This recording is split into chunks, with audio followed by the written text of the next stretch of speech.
My experience is that at least 99% of the population has been indoctrinated with a belief that they are fundamentally flawed, that their body is fundamentally bad, broken, and stupid, and that they must do things to be deserving of anything good, and this absolutely includes me.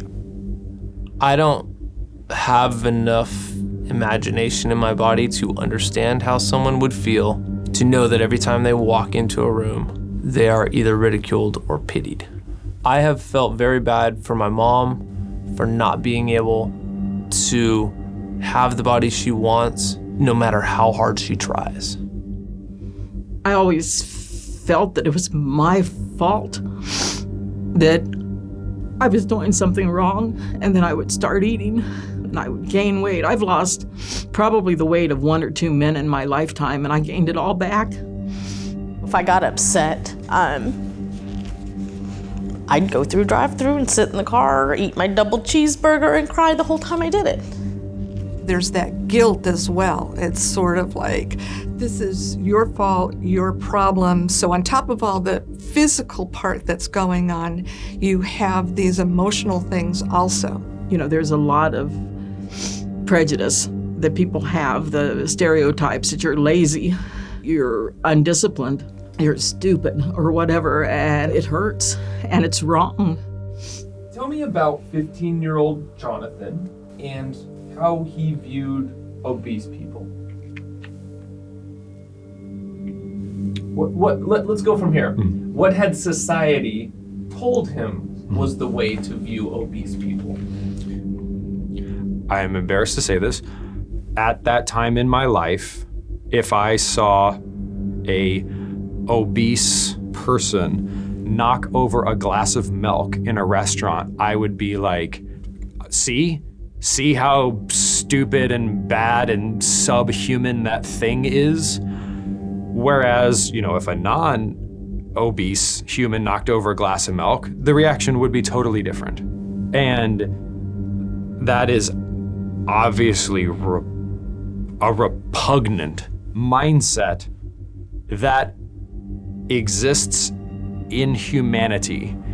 It's the mindset that a Homo sapien is less than human because of a characteristic. Fat shaming stigma that is linked with being overweight is very, very present. You know, it's linked with many things, particularly the sense that it's an individual's responsibility and it's their fault. And you don't go out as much. You're not proud of yourself. You look in the mirror and you're ashamed of what you see. You can't hide from the world because you got things you got to do, but you want to. I'm gonna tell you something, being fat sucks. There's not one good thing about it.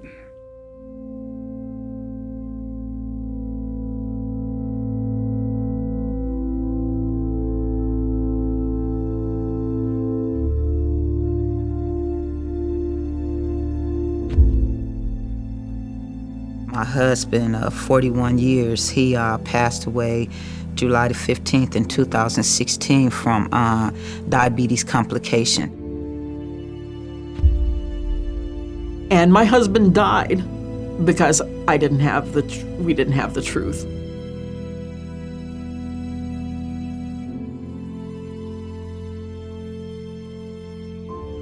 An uncle from diabetes, he had a heart attack. I never knew he was that sick.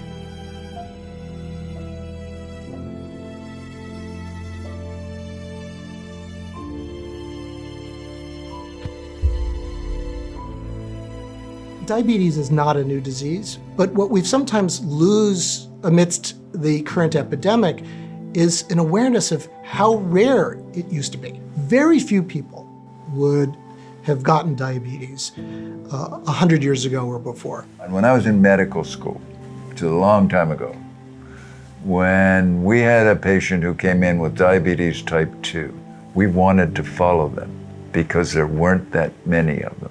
You know, when I came over from New Zealand 20 or so years ago, I really had not seen a very overweight child prior to coming here. In fact, in the last 2 years, life expectancy in the United States has decreased basically for the first time since the Civil War, primarily owing to obesity-related complications. I have never seen such a catastrophic health epidemic get so little attention, and we have to get the word out, period. Diabetes, it is a problem that is getting worse at an exponential rate, and it's cultural, and it's what we eat, and it's how our lifestyle is, and those are things that need to be changed. Understanding that we have more capabilities in us than we ever imagine when we are put in the right position to be able to utilize those capabilities, like that's what I want to talk about. So why am I doing this? Well, I want to know what to eat and why. I want to know how to stop diabetes. I want to know the science behind the optimal diet. I want to understand everything that is holding us back. I need to know about the shame that drives us, because I need to know about my mom's struggle. We need to know how to make our bodies want better food. We need to know how to break the diet industry. We need to know how to escape that which seems inescapable. We need to understand how to turn the tide. We need to know how to feel better, how to live better, how to eat better, how to love better. We need to be better.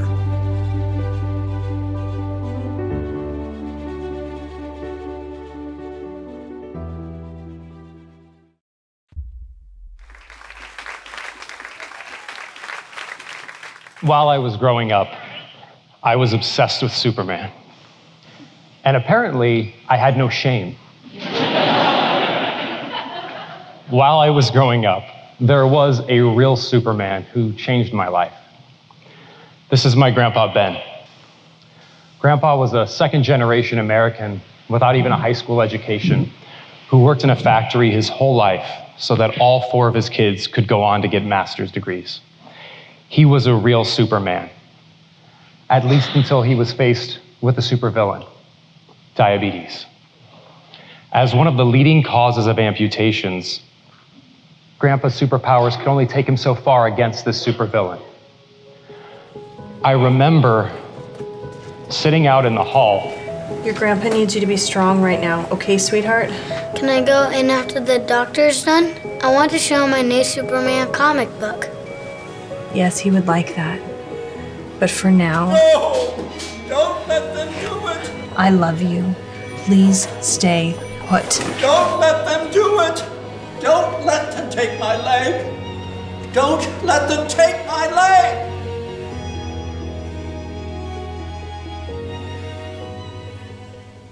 There was my Superman, pale, still, and lifeless, defeated by diabetes.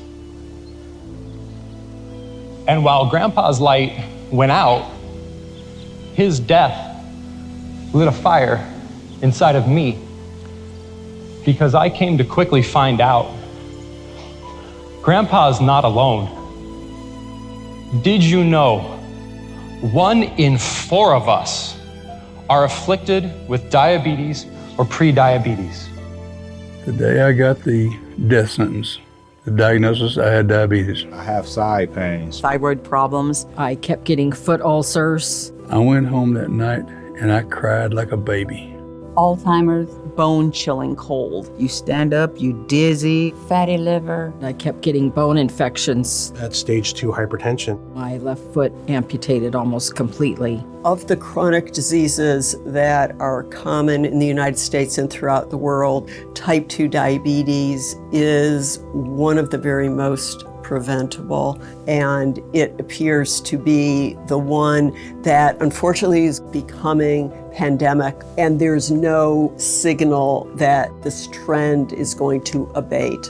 Now, diabetes reflects the ultimate metabolic meltdown. It's basically the fundamental systems that control blood sugar, this critical fuel for the body, break down.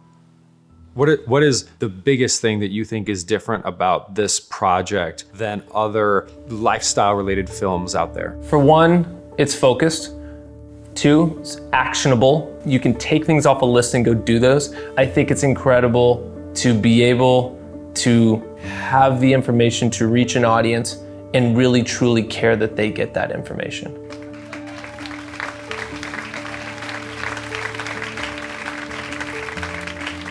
Hello, my name is Jonathan Bailor, and today I would like to share a personal story with you about a journey that changed my life and my family's life.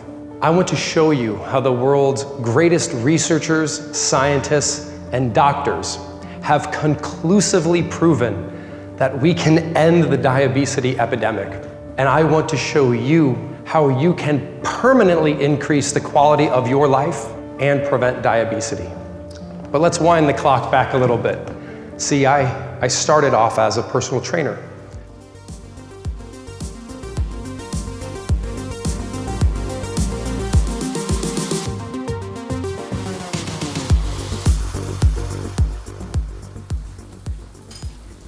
I saw you out there in the gym. That was quite the good workout today, Tim. Oh, I was okay, I guess. Well, then what's wrong? Barely a pound lost in over a week. Okay. Have you been sticking to the 1,400 calories a day like we agreed? Yes, and getting damn tired of it too. Well, we both know the only way to lose that weight is fewer calories in and more calories out. I suppose I can add another 10 minutes to the workout. That's the spirit, Tim.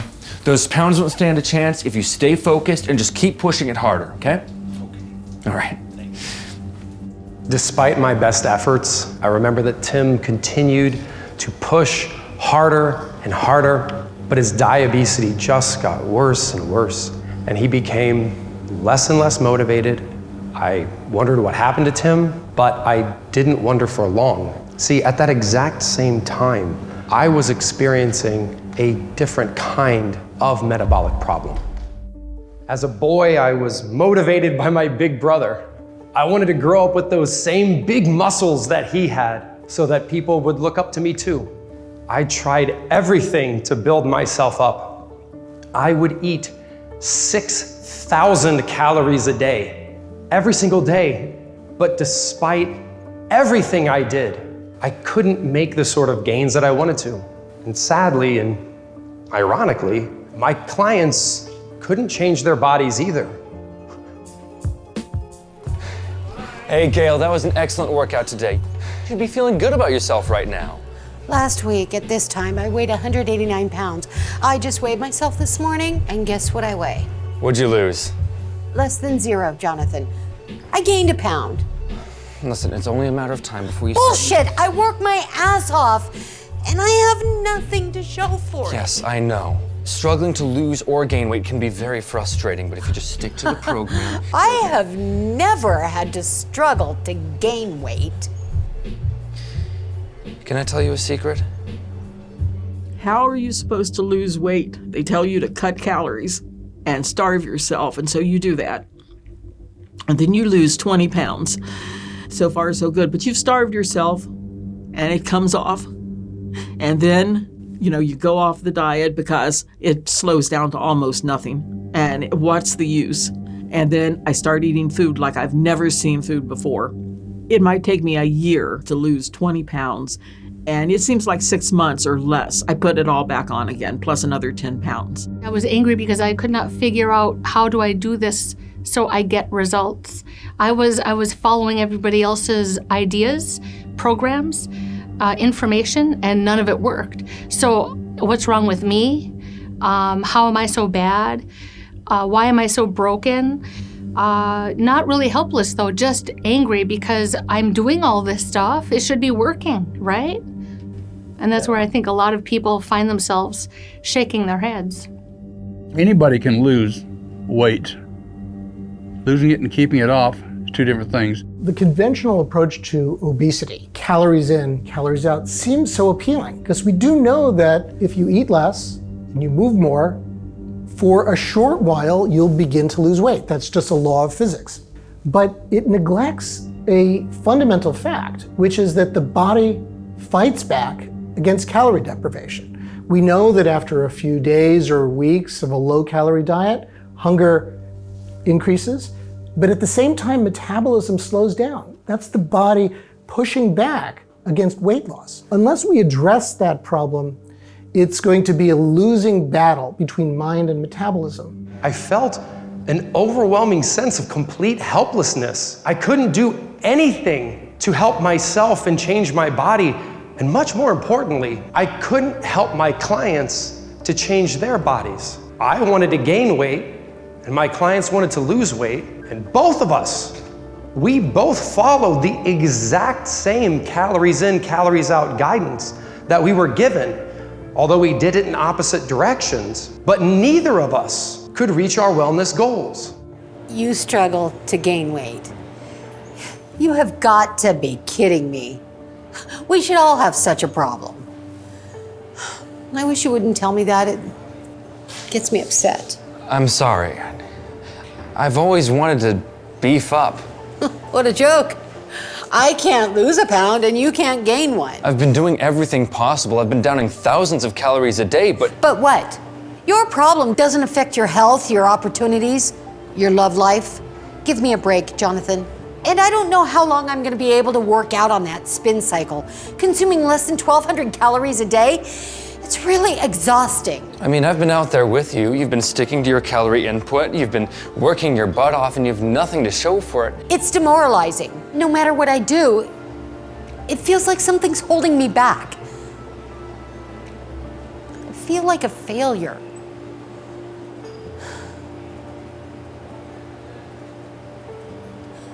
What's wrong with me?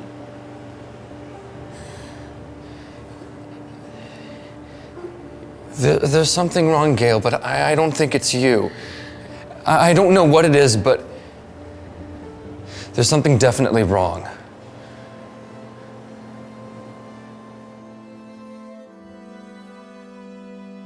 My name is Maggie Greenwood Robinson, and I have written over 65 books on the subject. Many of those books are diet books, and I've written 2 books on diabetes. I have a friend who was diagnosed with diabetes in May of 2017. He'd been a yo-yo dieter all his life, and he went to the doctor and was diagnosed with diabetes, and it devastated him. Because I had seen my older brother lose one leg and 2 fingers off his right hand and have a quadruple bypass. And I thought, my God, is that me? I can't let that happen. I've seen people with diabetes for years. They're put on one oral medication and they go along. They don't make any changes in their diet too much. A couple years later, all of a sudden, their doctor says, I have to put you on another oral diabetes drug. And so on they go. At that point, I've seen them not make changes, and some people have to graduate to insulin. This is a very slippery slope. You get huge. And I went from that 285 up to 458 pounds in 2 years. So bad that I wasn't even going and buying regular clothes. I was going and getting jogging pants and FUBU jerseys. And I was ashamed of myself every time I looked in the mirror. What has been so striking to us is that type 2 diabetes is a highly preventable and modifiable disease. We have found that it is very strongly linked to lifestyle factors, and that with relatively straightforward lifestyle modifications, there is a marked reduction in the risk of developing type 2 diabetes. Frustrated, I then turned to my parents, who are college professors.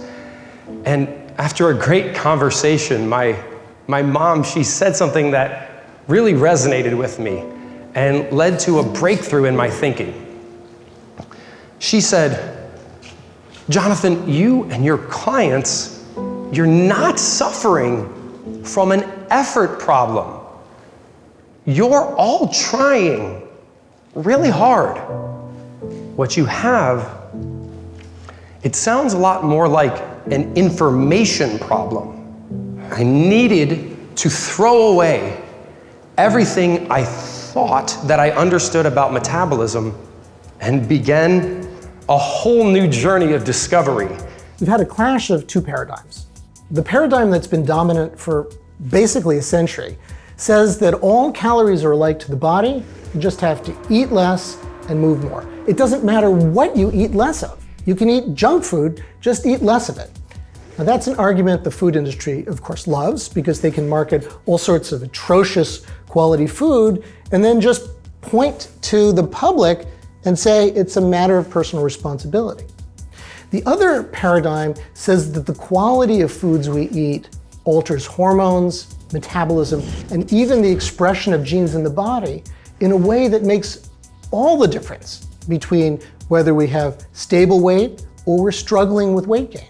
See, what Dr. Ludwig and many other brilliant minds at Harvard and the world's other top research and medical institutions have proven is that not only was Jonathan, the personal trainer, dead wrong, but most of us, we've been terribly misinformed about what we believe is the best way to reverse diabetes and enjoy our bodies. I think that I was raised to believe that if you're overweight, it's because it's your fault and you're making bad choices and you're sitting on the chair during the day eating bonbons and you're not exercising and you're lazy or don't have willpower.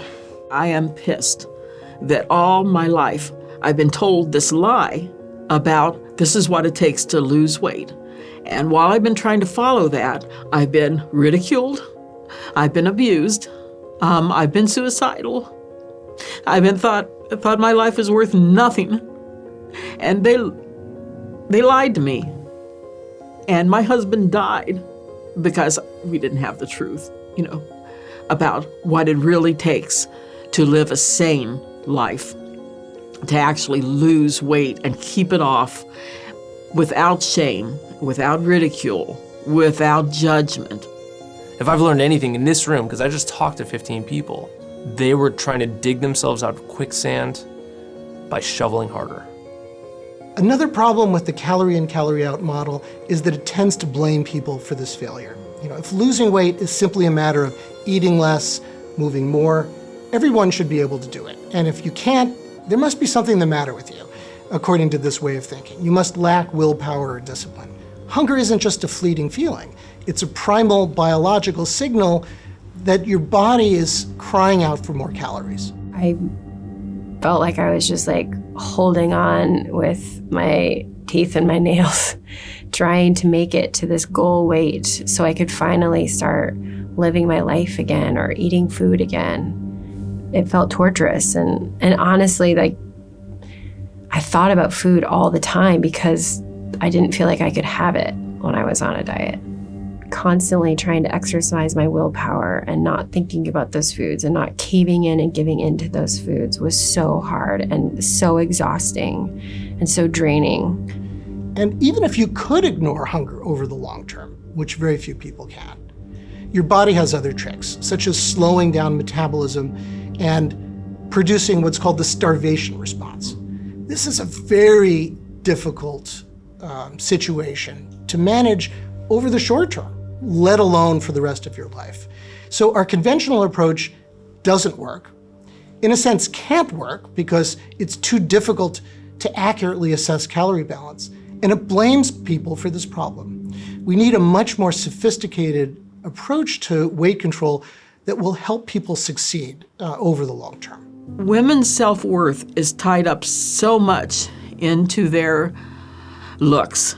If you're fat, then you're not pretty and you're not desirable.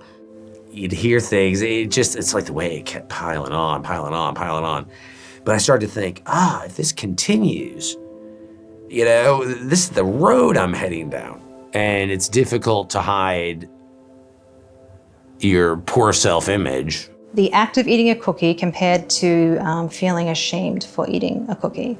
I would say, very clearly probably the latter, because it reflects probably a history of interactions with that and with others. And it will determine what they do going forward as well. I don't think there's a worse feeling than putting weight back on and then having to go see people that you haven't seen in a while and you're fatter than you were the last time and you feel like, oh no, what do I wear? How do I look better? Are they gonna think she's just like everybody else? She can't do it. It's just a horrible feeling and I hate it. sitting on the airplane and I'm squeezing my knees together constantly, just trying not to have my legs touch the people on either side of me. I know every excuse you can make for being ashamed of yourself and being alone and being depressed, overweight.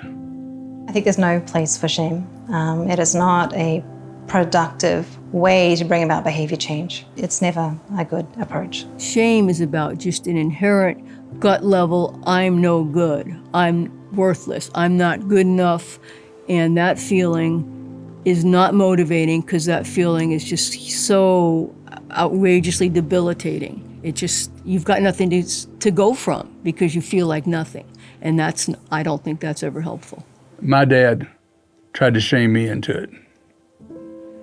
He said, "You're a fat boy, do something about it." You can tell me I'm fat. You can shame me in front of other people. You think that's going to inspire me? No.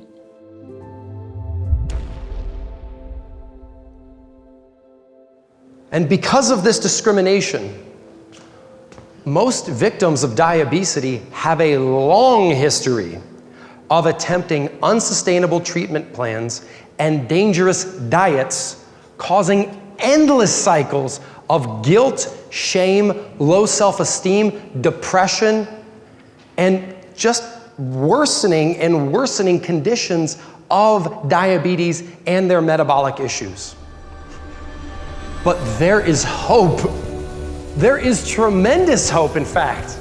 And it begins with understanding the science of the underlying problem and creating a proven, practical, and complete solution to solving it.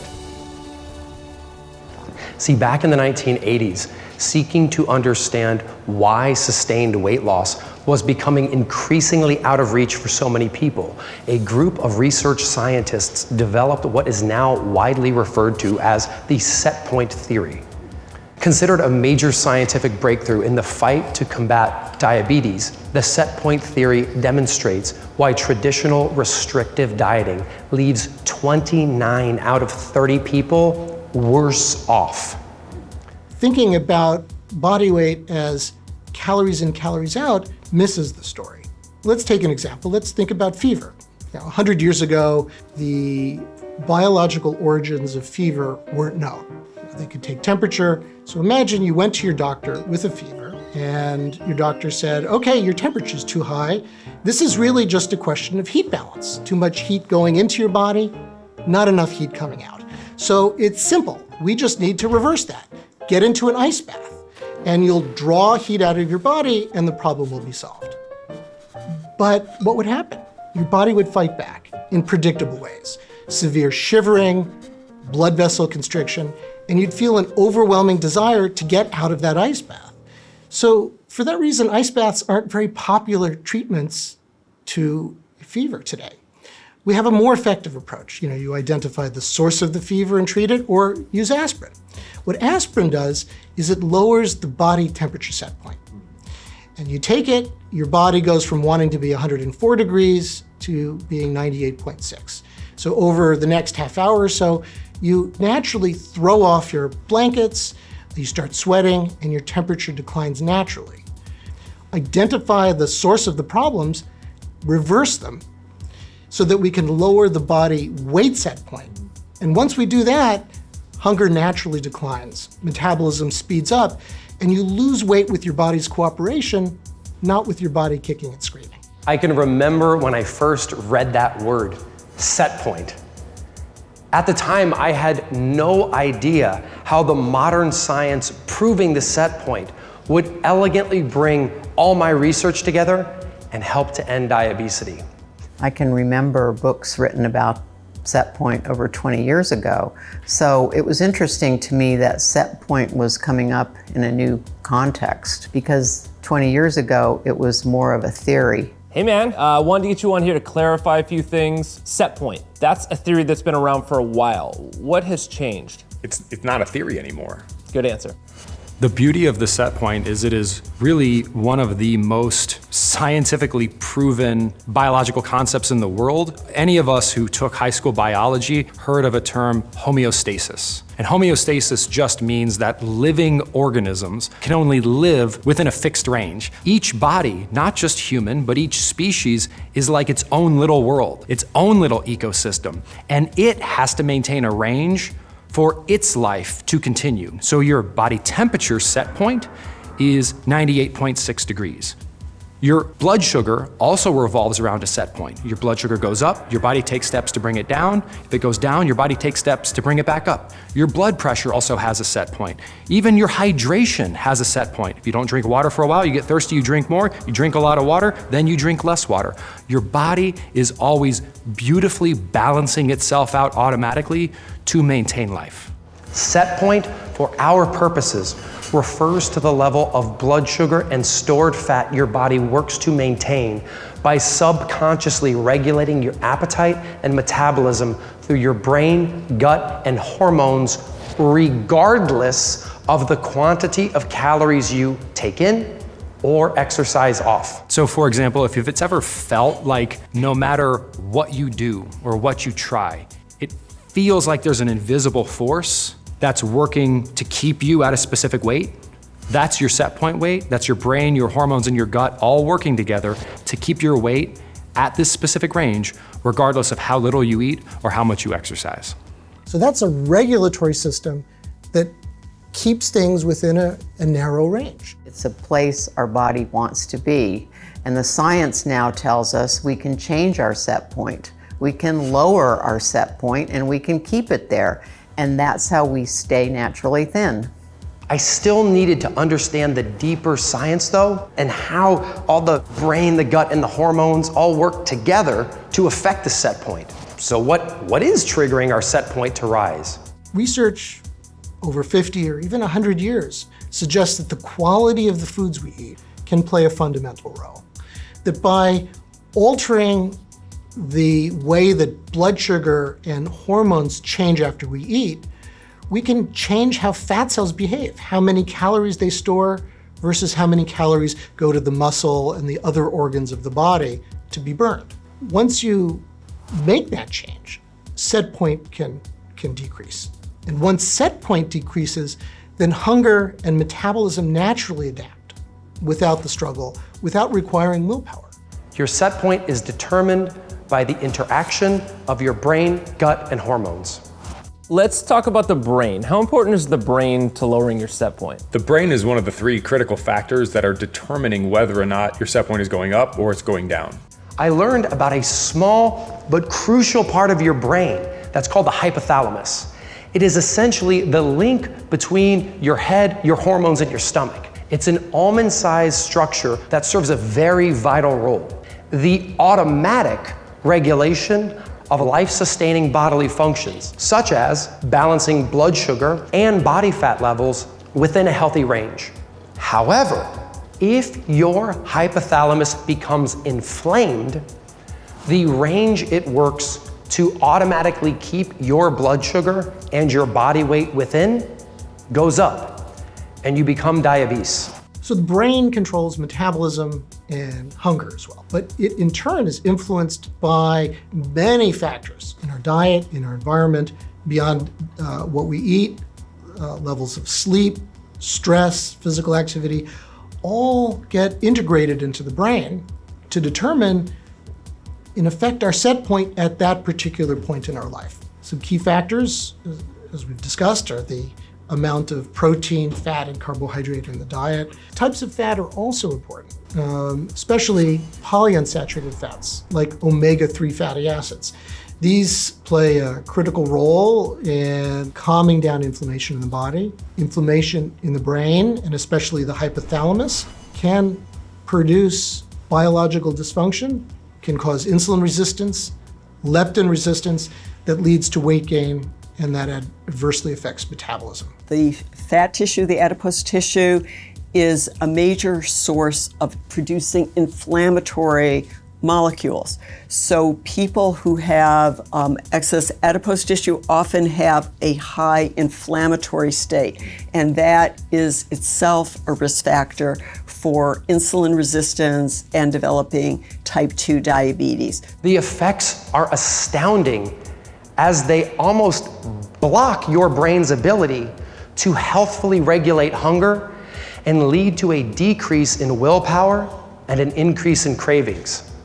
And not only does an inflamed hypothalamus leave you feeling unsatisfied, it also creates intense cravings by interfering with your levels of dopamine, serotonin, and brain-derived neurotrophic growth factor, or BDNF. When these substances are imbalanced, your brain remains chronically heightened in a stimulus-seeking mode.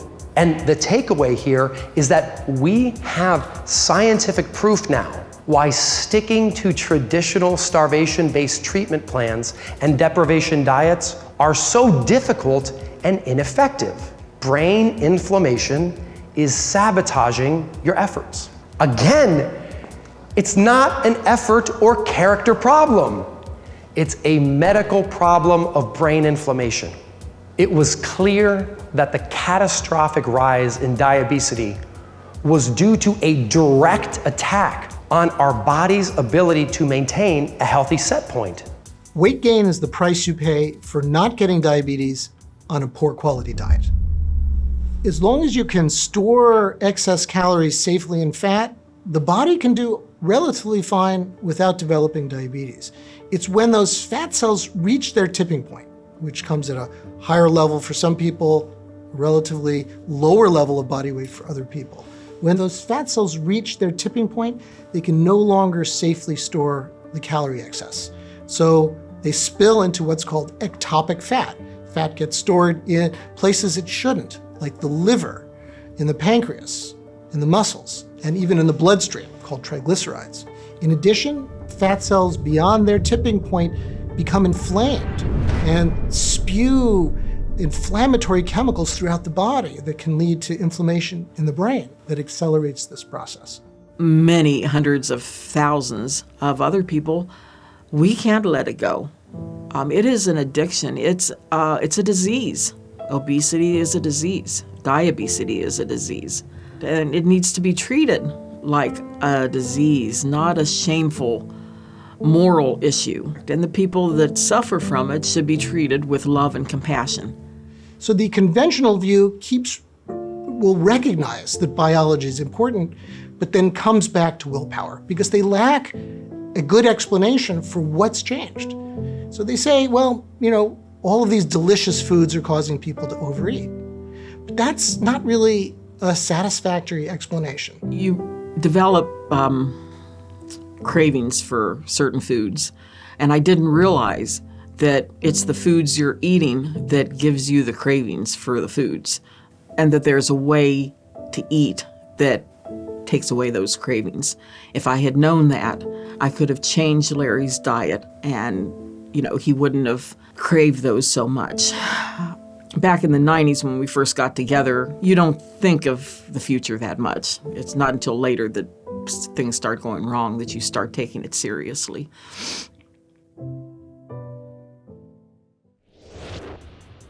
Gut is one of the most underappreciated things when it comes to long-term metabolic healing and avoiding diabetes, because you have trillions and trillions of little microbes and bacteria that are going to influence every other element of your life. I'm talking your cravings, I'm talking how much you eat. So what you eat and how much you eat is in large part not a function of willpower or even your preferences. It has to do with the organisms that live in your gut and what they want to eat. The gut has been referred to by many people as a second brain because it has more neurotransmitters coming from the gut than from our brains. And this has a tremendous impact on our body health, our brain health, as well as our cognitive health. So the gut microbiome are the microbes that live in the intestinal tract and play an important role in not just body weight regulation, but general health. We have to think in terms of prebiotics probiotics, and polyphenols. So prebiotics are things like fiber that we don't directly digest. It enters into the colon and it serves to stimulate growth of healthy bacteria. Probiotics are those healthy bacteria themselves. We can get them from real fermented foods like yogurt, or we can take probiotic supplements. Traditional cultures would have eaten lots of naturally fermented foods. Sauerkraut, all sorts of pickled dishes would be regular parts of traditional cuisines. Having a healthy gut microbiome, high quality diet feeds those good bacteria, but also can calm inflammation throughout the body, plays a critical role in affecting the brain and helping the body to achieve a healthy body weight. Someone might say, I am craving sweets right now, but the thing that may actually be craving sweets are a certain form of bacteria living in your gut. So you are not actually craving sweets. Those are not your cravings. And when you understand that, and you understand that you can change the bacteria of your gut, which you can, and as much as you may be driven right now to eat processed substances that make you sick, you could be driven to crave healthy whole foods that make you happy and energetic. I think we're beginning to understand that the kind of quality food that we have is important for our gut and then have an impact on our body health and our brain. We know that sugar and high glucose containing foods has a tremendous impact on our microbiome, which then sends signals to all parts of the body, all parts of the brain that indirectly lead to an increase in inflammation. So the big takeaway here is that if you want to enlist billions of microscopic set point lowering bacterial minions into your campaign against diabetes, please do not starve yourself, and please do not eat pre-packaged processed diet food, because both of those tactics kill the little guys you need on your side, and or they feed the bacteria, which increases your set point and also your risk of diabetes. Instead of doing that, eat so much set point lowering, high quality foods found directly in nature that you're too full for the low quality processed junk. This feeds the billions of set point lowering bacteria that come to your defense against diabetes. Okay, I really feel like I'm understanding brain and gut on a way better level, but that leaves hormones. How do those affect our set point? Hormones have a huge impact on what your body does with food after you eat it. You can't hear it, you can't see it, but there's a whole lot of chit chat going on inside you all the time. Your gut, your organs, your muscle tissues, and your fat tissue are constantly communicating with your nervous system and your brain via these chemical messengers called hormones. But what are they talking about? One example is how much fuel they figure you'll need in order to keep your level of body fat stable where it's at right now, AKA your body weight set point. If your hormones feel that you're at risk of your weight falling below your set point, they will relay chemical messages to drive your appetite and cravings up and your daily calorie burn down. And let's just say, when you eat mostly high quality food, this conversation goes well. Higher quality calories, or what we call sane calories, trigger your fat burning hormones and the desired message is sent. So what you're telling me is when it's working properly, the hormonal system is telling the body to burn the fat and use that as energy, right? Your hormones are what determine at any point in time whether or not you're storing or burning fat. You could eat 6,000 calories in a day and be burning those calories, or you could eat 600 calories in a day and be storing those calories. That's all determined by your hormones, not by your willpower. However, when you eat low quality, over-processed food products, it's like those lines of communication, they start to break down. But when the body is supplied with low quality food, that same hormonal system does the exact opposite, right? It not only is it storing fat, but it's also telling the body that it's starving. It's like installing a smoke alarm that shoots gasoline on the fire, right? That's a funny analogy, yes. This condition you described is called internal starvation, and one's hormones can get so clogged, as we sometimes refer to them, or out of balance. All the calories you eat are preferentially shuttled into your fat cells, and they're locked away, so they can't be used for energy. So you can eat as much as you want, and your body still does not have access to those calories to burn. It's actually impossible for your body to burn them. All it's doing is storing them. So you're unfortunately getting fatter while starving simultaneously. That's incredible. To illustrate this, I like to use the analogy of a clogged sink. When a sink is working properly, more water poured in means more water will drain out. The water level may rise temporarily, but the sink will automatically take care of it. The sink is balancing water in and water out at a low level. One of my aha moments was understanding the concept of hormonal clogs. My eyes got opened when I saw that once we get rid of those clogs, our set point lowers, and we do really become like a naturally thin person. Simply considering calorie balance misses all of the biology that's happening inside the body that determines whether or not we're hungry, whether or not our metabolism is speeding up or slowing down, whether or not we're storing fat or building lean muscle. We now know that there are dozens of hormones and other biological signals that play a role. There are a few dominant players. One is insulin, because insulin directs the storage or burning of calories after we eat. And that is a critical determinant of how hungry we get soon after a meal. For example, just giving rats moderate doses of insulin on a daily basis will cause a shift in metabolism toward more fat storage. Over time, that animal is going to start eating more and gaining weight. If you then cut back calories, you put that rat on a diet, you can prevent weight gain, but that animal still has too much fat.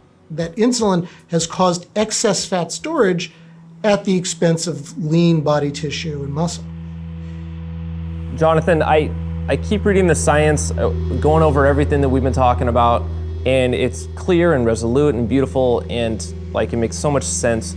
And then I look outside, and then I look at the statistics, and like, what do we do? We need people to understand deeply, like, to feel how severe of an epidemic this is.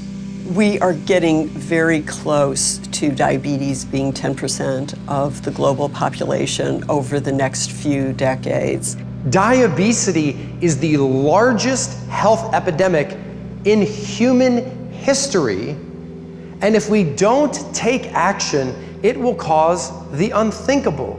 In 2005, I collaborated with some demographers and other experts in life expectancy. And we predicted in an article in the New England Journal of Medicine that life expectancy would begin to decline by mid-century if we didn't do something about the obesity epidemic. And I'm sorry to say that this is one prediction that has come true sooner than expected. If we don't do something about it, this generation of children will lead shorter, less healthful lives than their parents.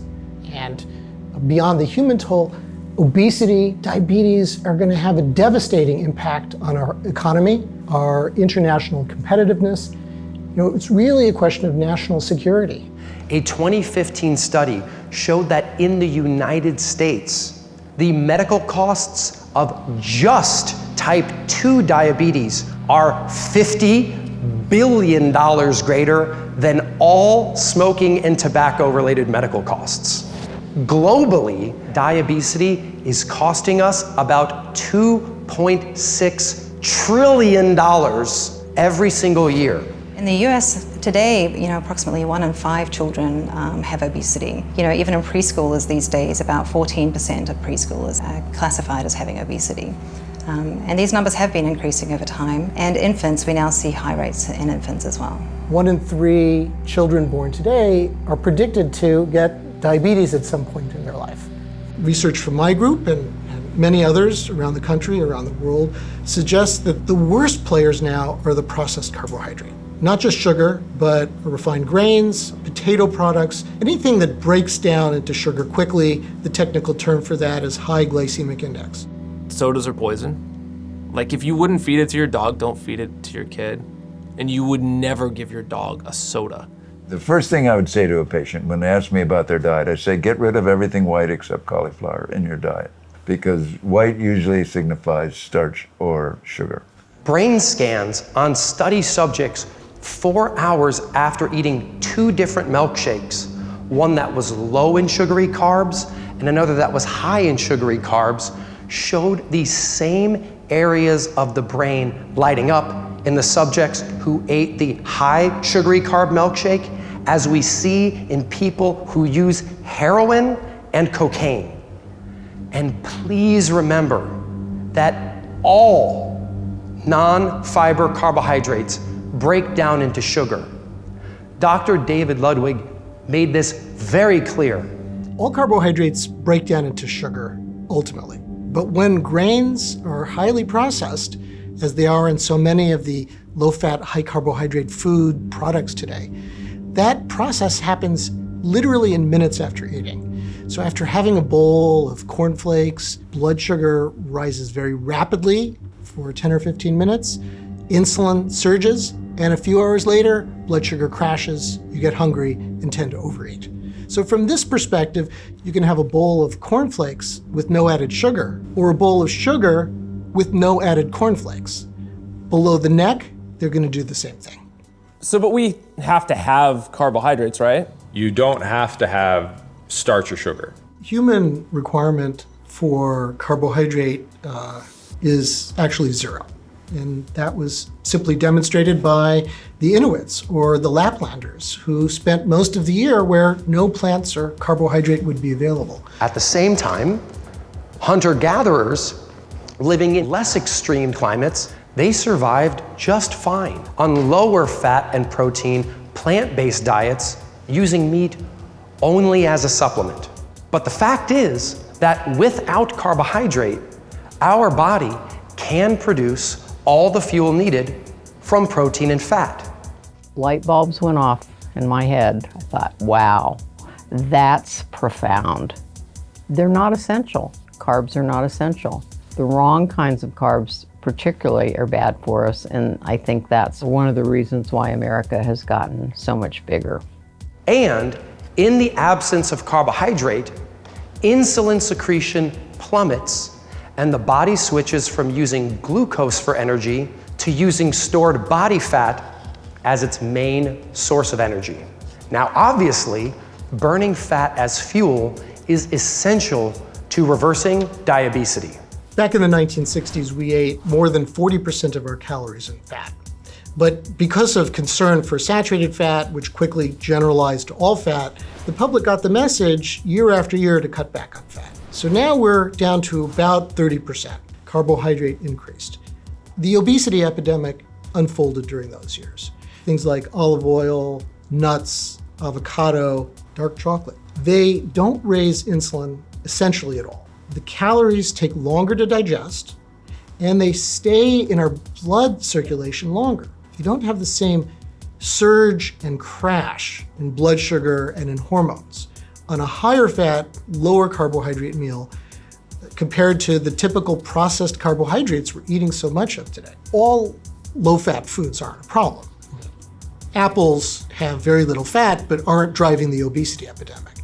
It was a combination of having the wrong science, focused obsessively on reducing all fats, including many very healthful ones, and a partnership with the food industry that endorsed highly processed, high-calorie, low-quality junk foods. So we got products like the fat-free Snackwells and the low-fat Twinkies advertised as health foods, when they're really nothing different than an oral glucose tolerance test. So can we say that the low-fat craze was a failure? The low-fat craze was the most deadly and horrific failed dietary experiment we've ever done.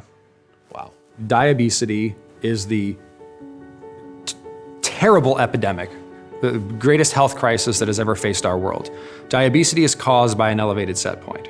An elevated set point is caused by neurological inflammation hormonal imbalances, and digestive dysbiosis. Those things are caused by insane foods. Sane foods solve the problem.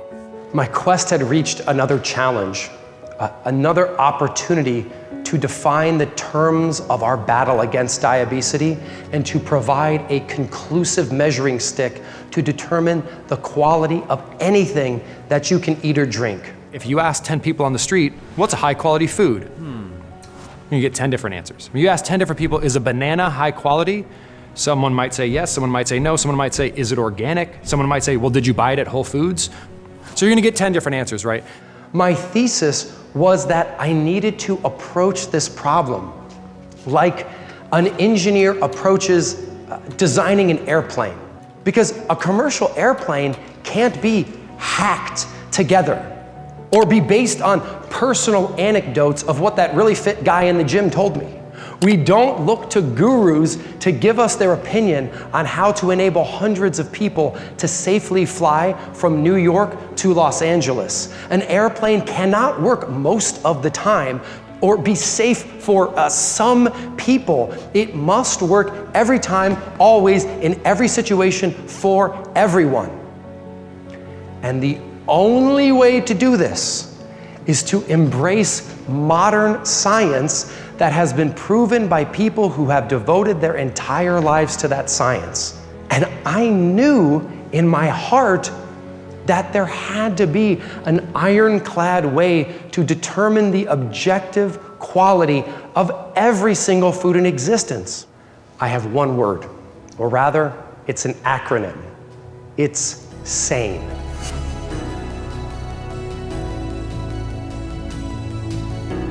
It was very important, after all that I've been through, of this calorie in, calorie out model versus the SANE model of the way that the body actually works. It was very important to me because, number one, it told me that I didn't fail.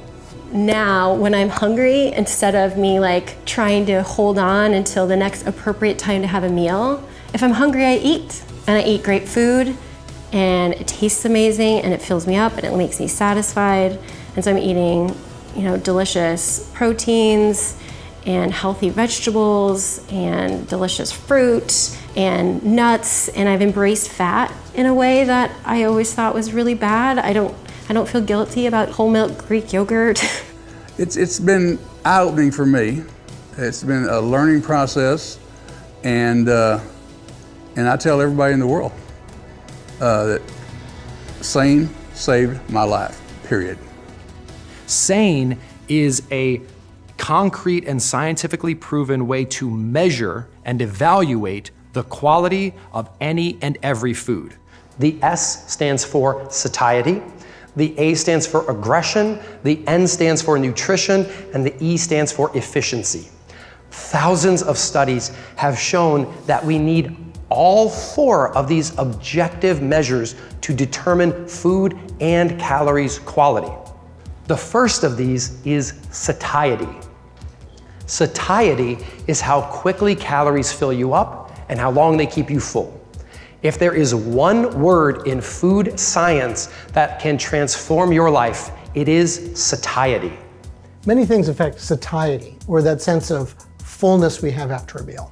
And beyond satiety, food can also affect our metabolism, how warm we are, how energetic we are, how likely we are to be to get off the couch and exercise. And all of these are relevant to weight control over the long term.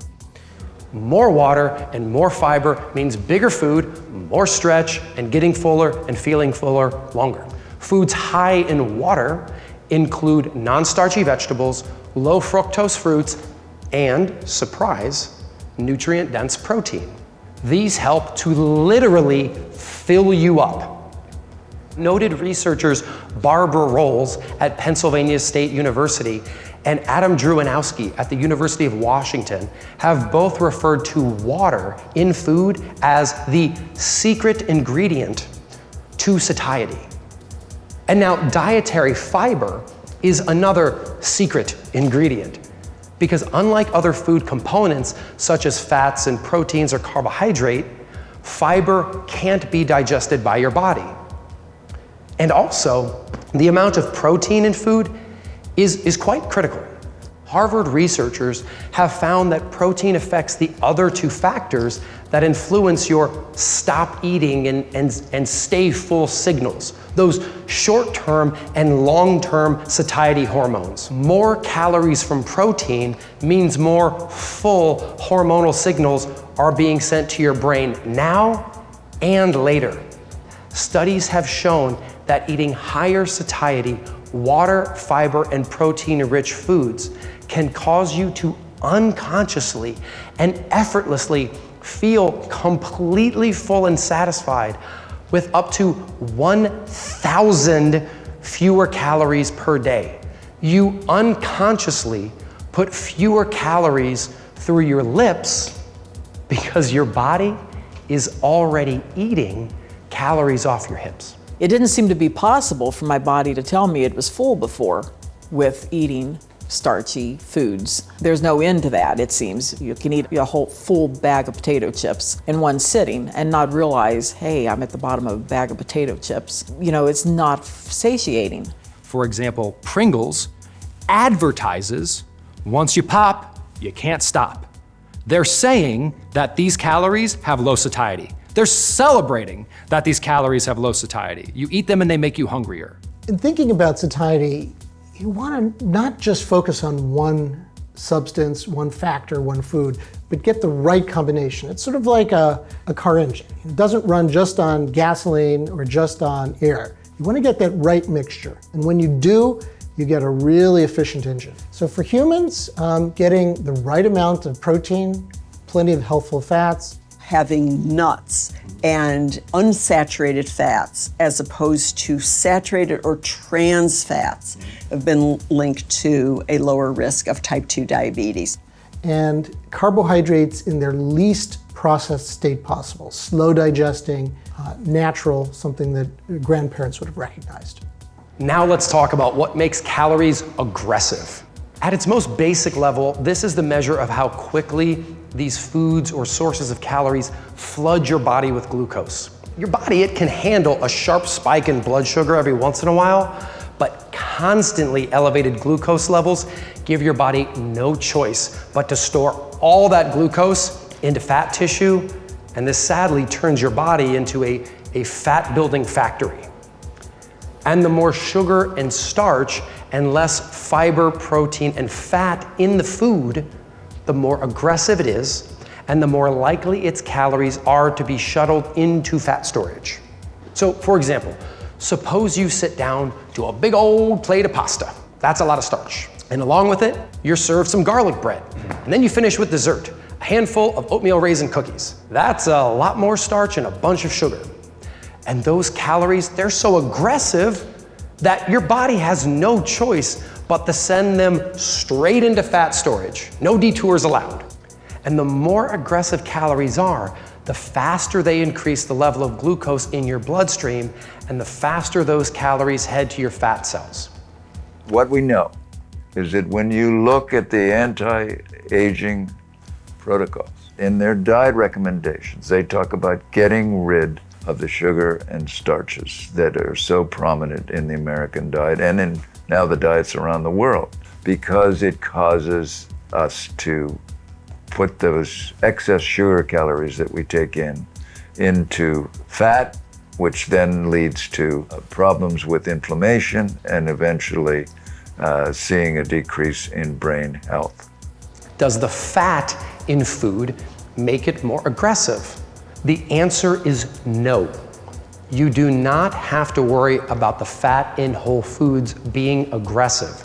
In fact, eating fat does not increase the amount of glucose in your bloodstream at all. Research has demonstrated time and time again, digesting high-quality fats slows the release of glucose into the bloodstream. And that's why foods containing fat are often less aggressive than fat-free foods.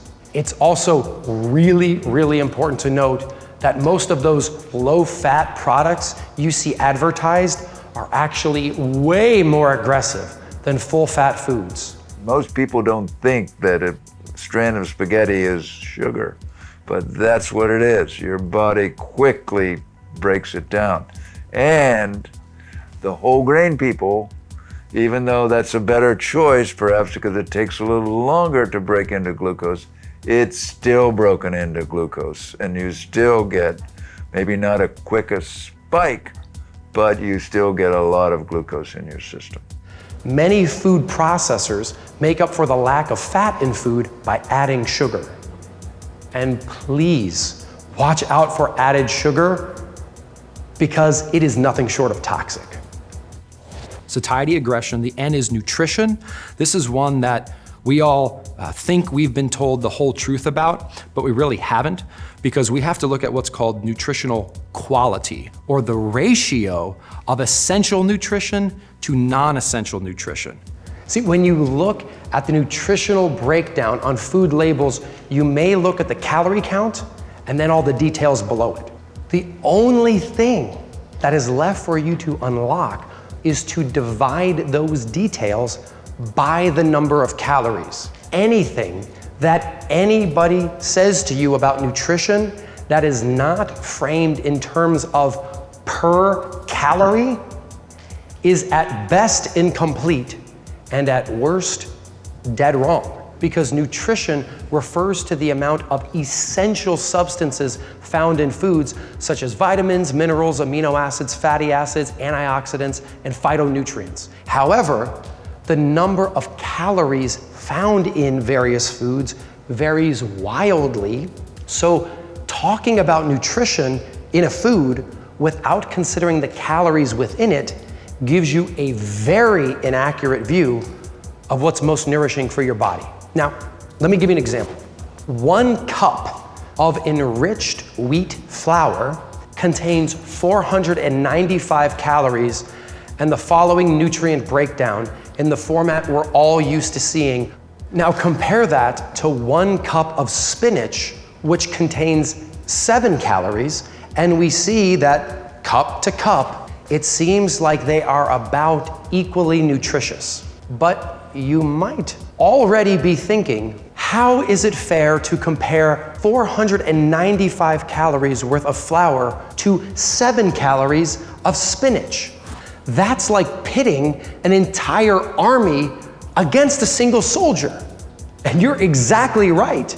So let's make this fair and compare calorie to calorie. Specifically, not cup to cup, but 250 calories of that same wheat flour and 250 calories worth of spinach. As you can see, that much spinach delivers over 100% of all those vitamins and minerals. And look, vitamin K is over 6,400%. By comparison, the wheat flour doesn't even get above a measly 37% in any category. So I hope you can see that serving size is a really poor predictor of a food's nutritional content. For example, taking a bunch of processed nonsense, putting it in a cereal box, marketing at children, and then putting a bunch of artificial vitamins and minerals in it doesn't make it nutritious. Any more than taking a can of soda and dropping a vitamin pill in it makes that soda nutritious. We want to eat foods that have the most essential nutrition and the least non-essential and even toxic and addictive nutrition. Satiety, aggression, nutrition, and then E is efficiency. This is the least well-known factor in the mainstream because carbs, fats, and proteins are all processed very different by your body. Some are more efficiently stored as body fat. Others are literally impossible to store as body fat. For example, water, fiber, or anything else that your body cannot get calories from is 100% inefficient. That means you could consume it in unlimited quantities and never store any of it as body fat. In the case of water and fiber, you would just use the bathroom a lot. Take celery, for example. It's basically water and fiber and a whole bunch of vitamins and minerals. Celery and dozens of other non-starchy veggies are so inefficiently stored as body fat that it's almost impossible to overeat them. they help to nourish you with a 0% chance of causing diabetes. But we can't eat celery all day. That is where protein comes to our rescue. Protein, like carbohydrate and fat, are known as macronutrients. But here is the revolutionary part. After you eat protein, no energy is available to your body. Protein leaves your stomach as amino acids. Amino acids cannot be burned for energy or stored as fat. They are used to repair or create cells. Only about 1/3 of the protein calories you eat could ever be stored as body fat. This does not mean you should eat 100% protein diet. That would be very unhealthy. But what it does explain is why studies where people replace fat or replace carbohydrates with protein calories consistently show that the higher protein people, they lose weight while eating the exact same number of calories as the other study participants. And now for carbohydrates and fat, both of these macronutrients, they do provide energy after leaving your stomach, and your body is quite efficient at storing carbohydrate calories as fat. And to be fair, it's very efficient at storing fat calories as body fat. How much of a starch or sugar can be turned into body fat? Your body is extremely efficient at storing starch and sugar as body fat. What about protein? Is that easy to turn into body fat? Your body can't store protein as body fat. It actually converts it into carbohydrate or glucose before it could even convert it into body fat. So it's impossible to store protein as body fat. Okay, so does eating fat make you fat? Eating fat doesn't make you fat. Eating more of the right fats is one of the keys to lowering your set point. So when you put this all together, it's clear why eating so much satisfying, unaggressive, nutritious, and inefficient food makes you too full for the low-quality processed food and therefore lowers your set point. Because by filling yourself with so much good that you are too full for bad, you enable your body to heal your brain, gut, and hormones, which drives your set point and your risk for diabetes down.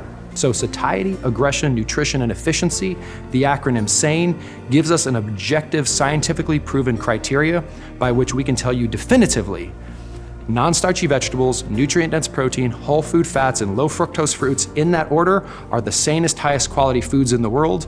And then you have kind of like moderately sane foods, and then you have insane foods that cause diabetes, that cause an elevated set point. Those are things like processed starches, processed sugars, and processed fats.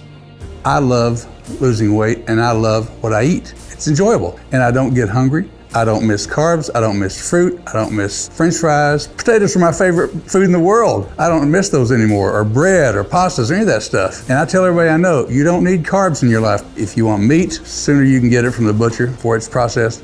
That's what you want. Like I said, I haven't suffered, I haven't been hungry, and I have not once felt like I was giving anything up. Half of your plate full of vegetables, multicolored, non-starchy vegetables. Greens, purples, reds, yellows, orange, etc. Half of your plate, good vegetables, and then about 1/3 of it, good quality protein. So if that's the best ground beef, 80% lean that Walmart has, go for it. Just have more good vegetables than anything else. And if that's the only thing you change for the next 8 weeks is just how do I get in more good non-starchy vegetables, make that your only change, you're gonna be winning. There is no more therapeutic food in the world than non-starchy vegetables. So what are the absolute best non-starchy veggies? Optimal choices are deep green and leafy. And things like being organic, that's great, but it is not at all required. The key is eating as many of these veggies as possible, so do whatever works for you to make eating a lot of these every day something that you enjoy. Frozen is great, conventional is great. In fact, many even come in powder form, requiring no refrigeration, which you can eat on the go or in smoothies. You can choose other excellent non-starchy vegetables by asking yourself 2 questions. Do they grow above ground? And can they be eaten raw? If so, you're very likely looking at a food that is sane and will help you lower your set point. The second most important habit for lowering your set point is to enjoy 3 to 6 servings of nutrient-dense proteins along with your non-starchy vegetables. Humanely and sustainably raised proteins are recommended in part because they tend to be higher in nutrition and free of hormones and other additives. Optimal choices contain the most usable forms of protein along with the most essential vitamins, minerals, and omega fatty acids. You want to make sure that you're getting most of your energy and calories from whole food fats in place of starches and sweets. These are nutrient-dense whole foods you find directly in nature that get most of their calories from healthy fats. Low fructose fruits can be an important part of a set point lowering sane diet, but a crucial thing to be aware of is that in most cases, any benefit that you can get from a low fructose fruit, you can get from a non-starchy vegetable, but with about 10 to 20 times less sugar. Once I tapped into the science of eating right and cutting out what your body is not meant to, which is, primarily everything that they're, throwing at you, I saw some progress. Progress is encouraging. I will say that by changing my eating to eating fresh, whole foods, delicious proteins, healthy fats, food that tastes amazing, not being hungry, being able to eat whenever I felt hungry, not having to be hangry, finding this new way of eating, which eliminated my cravings. I think that's, in the past, other diets or things that I tried, I could have refined carbs and sugars in moderation, and moderation just doesn't work for me. Once I got rid of those things and I was no longer craving them, I'm not fighting my willpower anymore. And that makes it feel easy. I found a way by changing the types of foods that I'm eating. Once it became my normal, my new normal, and that's a term that I started to embrace. I felt like I was just living my life and the pounds were melting away. Life was getting better. I would put on a pair of pants and complain to my husband that they're getting too big. I'm gonna have to go shopping for new pants. And that had never happened in my life before. You have the opportunity to change. You have the opportunity to affect your future. Because the world, in my experience, is not set up to put us on a path of quality at all. But we have to choose that. Freedom is not a diet mindset. So I live in freedom. I don't follow a diet, period. I never will. You couldn't pay me money to follow a diet because diets don't work. It's creating a lifestyle, creating a way of eating.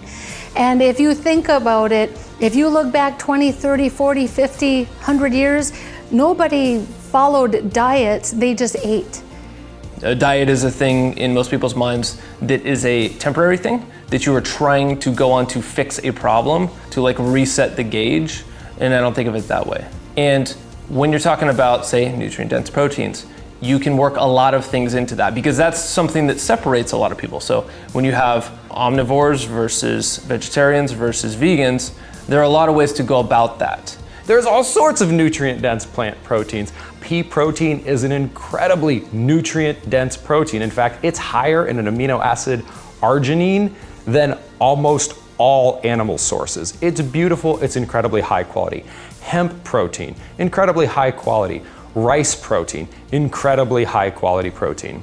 And of course, there are also high quality, nutrient-dense animal sources of protein. Salmon is one of my favorite, also mollusks, things like clams, oysters. These are amazingly nutrient-dense sources of protein. And I just get so excited about this because there's so much. There's room for everyone, and there's room for every creed and idea and ethics background in that. And that's really enlightening and inclusionary.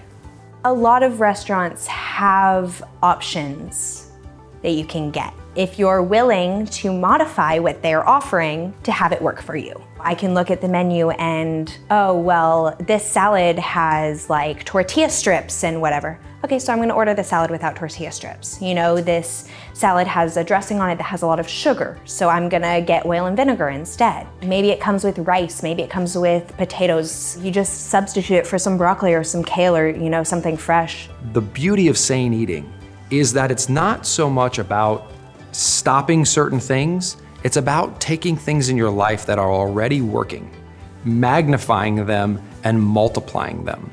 So let me give you an example. If I'm gonna have people over to my house, you ask them what they'd like to eat, then you sanitize the recipe, and what you're gonna see on your plate is some form of delicious protein and vegetables. Those will be on your plate. That's delicious. That's sane eating. So let's get a bunch of colorful, wonderful vegetables. Let's saute them in a decadent sauce. Let's get some grilled fish, some grilled meat.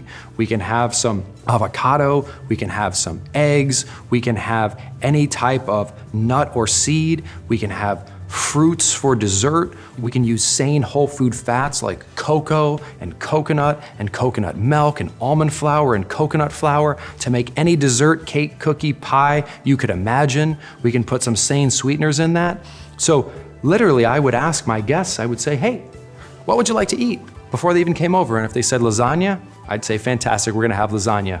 You know what, we're just gonna use eggplant instead of noodles. If they say, hey, I wanna have some beef stroganoff, well, you know what? We'd make beef stroganoff, we would just use zucchini noodles instead of regular noodles. If they said, hey, I wanna have a beautiful stir fry, well, stir-fried meat and fish and vegetables is easy, and then we would either have cauliflower rice or parsnip rice. And then you have a delicious meal that's lowering your set point.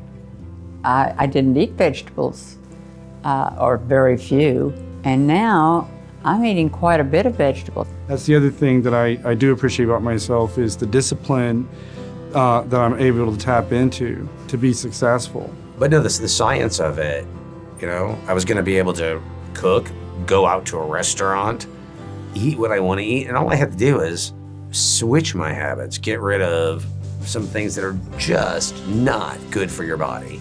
I knew that if we did this, that I would probably realize some benefit from it over time. And it wasn't a lot. I got rid of everything processed. I definitely got it, probably 6 months into it. So it wasn't anything that happened overnight, but even for me, I started noticing it within 6 months, and everything was delicious. You don't have to count calories, no. You just have to eat the right kind of foods. This way of eating is not about depriving yourself or entering, you know, everything I eat into an app. The way that we were eating, the way we were cooking, it was great.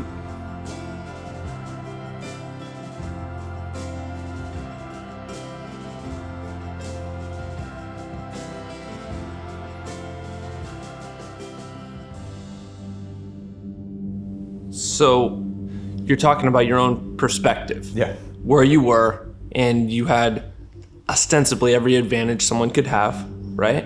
And there are a bunch of people that are born, that we've talked to, with a lot of like, at least body image disadvantages. And those things affect everything else they're in. Is it fair to say that everyone's perspective of how difficult their journey is equally valid?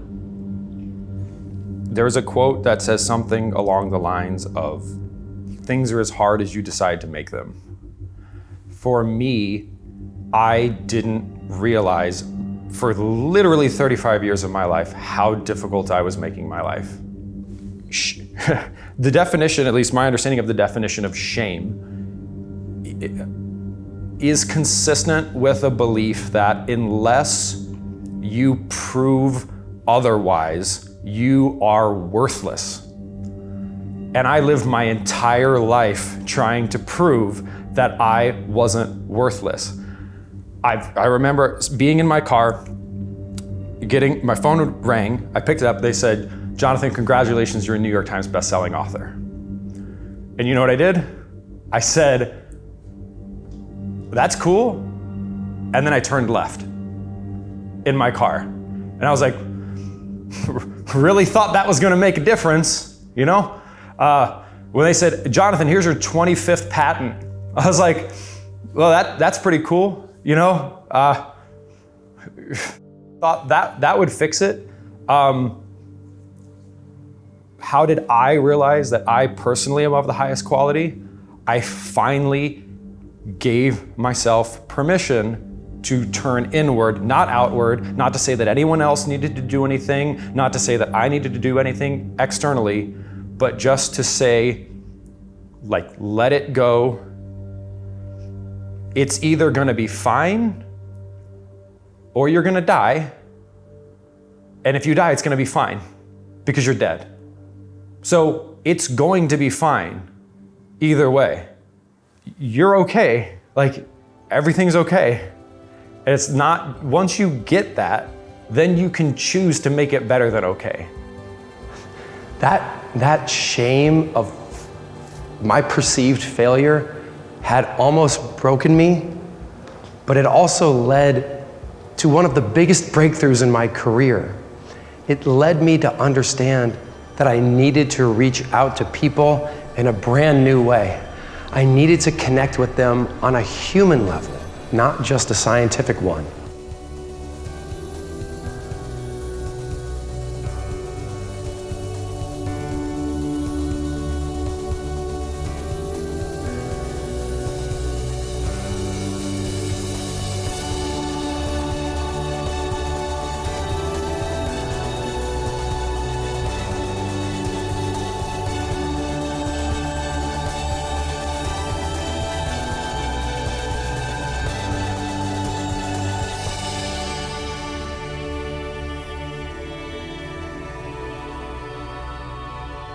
Every action in your life either raises or lowers your set point.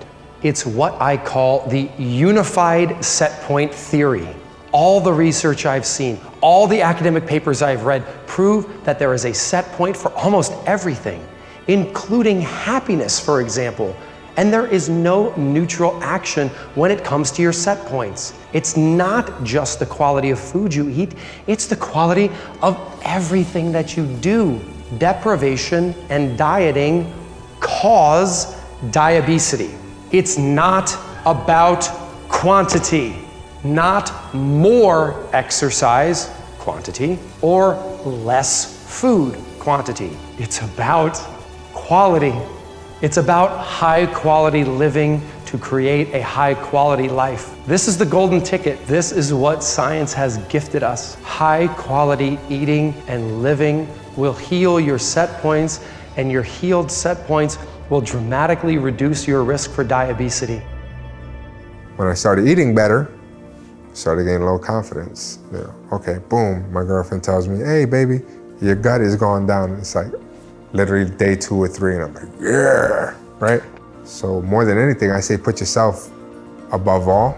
If you eat crap, you're gonna feel like crap. You know, growing up, eating right, you don't think that the life that's gonna be saved by this food one day is yours. Your body's gonna start looking like crap. In essence, you're gonna think you're crap.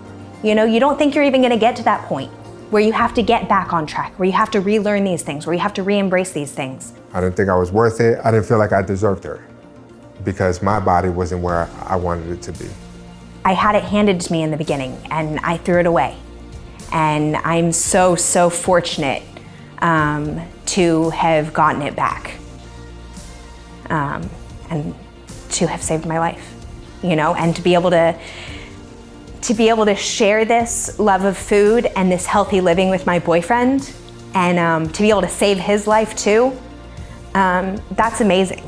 It's just like a 180 in attitude, period. That's all we ever want to do is save and help our families, and to be able to really do that is truly amazing. The enthusiasm I have about life nowadays is a lot.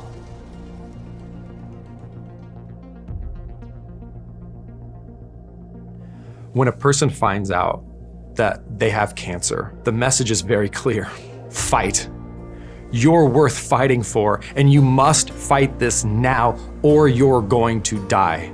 I pray and hope that someday we live in a world that when someone finds out that they have a diabetes diagnosis, that the message is not one of shame, that the message is one of fight, because you're worth fighting for. And this potentially fatal disease does not have to kill you, and it does not have to compromise one more minute of your life. You're worth it, you're worth better, you're worth fighting for. 100 years ago, everybody smoked. That's changed.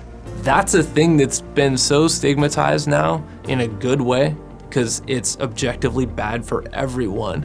I am so proud of humanity. We no longer smoke. Like, that's not the rule. It was doctor approved to smoke, and we figured out that that was BS, and we did something about it, and customs and how we view the world changed rapidly. People were dying, and we fixed it. And that is no different than what we need to do today. And I'm about to bring a new life into this world. And I don't believe the world is bad. Avia Gabrielle, my daughter, is going to come into a world of high quality, of the highest quality. And I want to make it higher quality for her. So what are we doing here? What we're doing here is to prove and trigger a transformation at a tipping point in the world to say, we have the opportunity to experience quality unlike any species or generation ever has. Let's choose quality. When they open that window, you get to see a baby girl, Angela.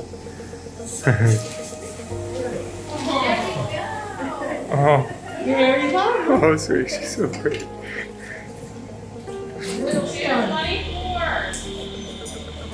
She's got lots of brown hair. Little stomach drag down back. Hey, sweetheart. Oh. She's so cute. So many people have not, myself included, opened the gifts they have been given. Because I have never in my life met a person who, if you can really go deep with them, there's not something about them that is brilliant or beautiful or shining in some way. You can choose the quality that is intrinsically within you. You can choose to accept that you are of the highest quality. And I want nothing more than to help other people give themselves permission to make that same choice. You can do this. It's not out of your reach. And you know what? It's not just that it's not out of your reach. You're going to have fun doing it. You're going to be eating better than you've ever done before. You're going to feel a lot more energy. It's actually going to be a good journey. I mean, I can't believe it. And I threw my scale away, and I really, really did. So I have really no idea what I weigh. It's made a whole new person out of me almost. I mean, the basics are still there. I'm still Jean and I still feel the same way about things, but I have a much better attitude and I have much more energy. And it's just made all the difference. I look better, I feel better because I look better, and I feel better because I'm healthier. Almost everyone I've spoken with says that they can't go back once they've unlocked this information. Why? Because learning how to lower your set point, learning how to prevent and reverse diabetes, and learning how to see yourself, food, fitness, and life through a high-quality, sane lens is like learning to read. And once you learn it, the world never looks the same again. You know, in my life, I have lost like 50 pounds or more 3 times. And this is the first time in my life that I'm confident I will keep it off. And that's because when I was younger, the science was low-fat eating and calorie counting and a bunch of different exercise. And I always had a goal weight in mind, and I would just work really hard holding on with my, teeth and nails to make it to that date. And this experience has been totally different. Because once you get it, so much confusion is instantly replaced with clarity. You will never return to the starvation, shame, and stress that led directly to diabetes. I have my inner demons, and you know, I hadn't faced them, and I couldn't see how beautiful my life was. I had the same life when I was miserable and when I was happy. I was just able to see it when I was happy. What changed was what I was eating. I gave my body the fuel, I gave my brain the fuel, and I was able to see and appreciate the beauty in my life that was already there. And with this peace, you can take care of the things in your life that actually matter. That is the essence of nutritional serenity. I was having definite mental problems. I was definitely overweight, and I was scared to death that I was going into Alzheimer's because that's what my mother died of. And the further you go with this, the better you do get at handling it. I was near death in a death mode from 2006 to 2011. I went to a total of 15 cardiologists and electrophysiologists. One drug after the next, some of the most terrible drugs in the world, and they're not solving the problem. And this is going on for years, and I don't have any energy. When I was really at my lowest, 10,000 events of ventricular tachycardia, as recorded on my internal defibrillator. Today, 10 years later, I'm at 0. I hope that you have concretely proven to yourself that you haven't failed. You aren't broken. What's different about this time versus last is the types of foods I'm eating are different. They're healthier. My cravings have gone away, which that feels amazing. Food tastes better. I don't crave those foods anymore. And when I eat a handful of grapes, it tastes like candy. For the first time in my life, I feel truly free. I am an unlimited being. You can heal permanently. You deserve 100% of what life has to offer. I am beautifully alive. I feel fully alive. Now is my time. I am free from fear. I am not broken. Living your best life isn't selfish. I am worth it. I'm worth it. It's all worth it. Now is your time. You are worth it. You are worth it. You are worth it. You deserve better. Now is your time. You can do it. I told someone one time, the way I see my journey is I have a lot of swampland, and I'm planting lavender because I love lavender. And so it's gonna take a little time for the lavender to take root and hold into the swampy lands. But before long, I'm gonna have fields of lavender, and the swampland's gonna get it's just gonna go away. 5 years from now, I think my mom's gonna feel super proud of herself. She's gonna feel great inside her new body. We're there for the support and the guidance to show her that she'll get to what she wants, and she just can't give up on it. I'm proud of you, Mom. I feel called to help people to understand that diabetes is a tragic, catastrophic disease. Because once we understand that it is a tragic, catastrophic, preventable and treatable disease, the people who suffer from it will see and will have hope that they are not the problem. They are not bad. They are not shameful. They have a disease, and a treatable disease. And they live in a world that wants to help them treat that disease.